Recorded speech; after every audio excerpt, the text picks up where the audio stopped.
श्री तुलसीदास जी महाराज एक बार वृंदावन आए चित्रकूट से, और तुलसीदास जी महाराज जो हैं ये भगवान को प्रणाम नहीं करते थे, हमारे श्याम सुंदर को। बोले क्यों? बोले तुलसी मस्तक तब नवे जब धनुष बाण ले हाथ। बोले बंसी छोड़ के धनुष बाण हाथ में लोगे तब मैं आपको प्रणाम करूंगा।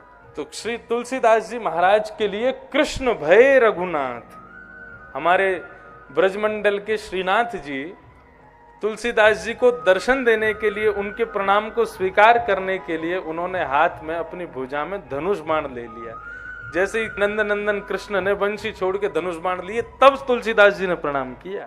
तो ऐसे तुलसीदास जी महाराज, ये कोई इनके मन का भाव नहीं था, केवल आनंद के लिए, विनोद के लिए कृष्ण और राम में भेद करते थे। तो सूरदास आदि इन भक्तों से आकर के कहते थे पूरे दिन कारी कमरी वाले कोई ध्यान धरते रहो तुम लोग, वह बंसी वाले को, टेढ़ी टांग वाले को ध्यान धरते रहो। अरे जाको खुद को कोई ठिकाना ना है, दूसरे इनके घर में जाके चोरी करे, वह को ध्यान धरोगे तो तुम्हें चोरी करनी पड़ेगी।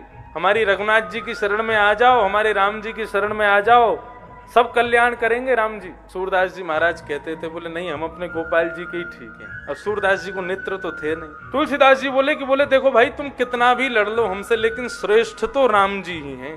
सूरदास जी बोले हाँ राम जी श्रेष्ठ है, मना कब कर रहे हैं, लेकिन गोपाल जी से बढ़िया कोई नहीं।